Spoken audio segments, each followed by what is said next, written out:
Hello viewers, welcome to my channel happy house మంత్ర. మీరు mutual ఫండ్స్లో invest చేద్దాం అనుకుంటున్నారా? కానీ మనకు అవసరమైనప్పుడు ఆ ఇన్వెస్ట్ చేసిన మనీ తీసుకోవడం వీలవుతుందా?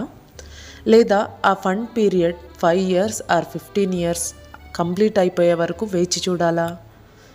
ఇంకా వన్స్ ఎస్ఐపి స్టార్ట్ చేశాక కంటిన్యూస్గా కొన్ని నెలల పాటు కట్టి మధ్యలో ఒక నెల మిస్ అయితే ఫైన్ ఏమన్నా పడుతుందా?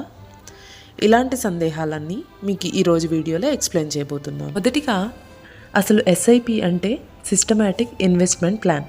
దీంతో మనం నెలకి 500 లేదా 1000 ఇలా ఎంతైనా ప్రతి నెల పెట్టుబడి పెట్టచ్చు. ఫర్ ఎగ్జాంపుల్, మీరు నెలకు 500 ఎస్ఐపి చేస్తే ప్రతి నెల ఆ amount me PhonePe are Paytm నుంచి ఆటోమేటిక్గా డెబిట్ అవుతుంది. మీరు ఇన్వెస్ట్ చేసిన ఫండ్ పర్ఫార్మెన్స్ని బేస్ చేసుకొని మీకు రిటర్న్స్ వస్తాయి. ఇప్పుడు మొదటి ప్రశ్న, ఎస్ఐపి చేసిన డబ్బుల్ని ఎప్పుడు తీసుకోవచ్చు? మనకు అవసరమైనప్పుడు తీసుకోవాలా, లేదా టైం పీరియడ్ కంప్లీట్ అయిపోయే వరకు మనం వెయిట్ చేసి ఉండాల్సి ఉంటుందా అనేది మనం తెలుసుకుందాం. అది తెలుసుకోవాలంటే ఫస్ట్ మ్యూచువల్ ఫండ్స్లో 2 రకాలు ఉంటాయి. వాటిలో మొదటిది tax saving ELSS mutual fund. దీనిలో మీరు ఇన్వెస్ట్ చేస్తే సెక్షన్ 80C కింద మీకు ట్యాక్స్ బెనిఫిట్ ఉంటుంది. కానీ వీటిలో 3 years లాక్-ఇన్ పీరియడ్ కూడా ఉంటుంది. బిఫోర్ 3 years మీరు మనీ విత్డ్రా చేసుకోవడం కుదరదు. Second one is normal mutual fund. దీనిలో కనుక మీరు ఎస్ఐపి చేసినట్టయితే మీరు ఎప్పుడైనా విత్డ్రా చేసుకోవడానికి అవకాశం ఉంటుంది.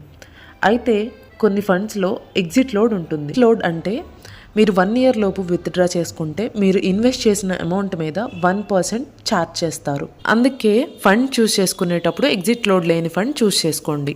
ఇప్పుడు సెకండ్ వన్, ఎస్ఐపి ఒక నెల మిస్ అయితే మనకి ఏమైనా ఫైన్ పడుతుందా? ఫర్ ఎగ్జాంపుల్, మీరు ఈరోజు ఎస్ఐపి కట్టడం స్టార్ట్ చేశారు. కంటిన్యూస్గా 3 months ఎస్ఐపి పే చేశారు. కానీ 4th month పే చేద్దాం అనుకుంటే మనీ అడ్జస్ట్ కాలేదు, సో కట్టలేకపోయారు. అప్పుడు మనకేమైనా ఫైన్ పడుతుందా అంటే answer is no. Mutual funds AMC వాళ్ళు ఎలాంటి ఫైన్ వేయరు.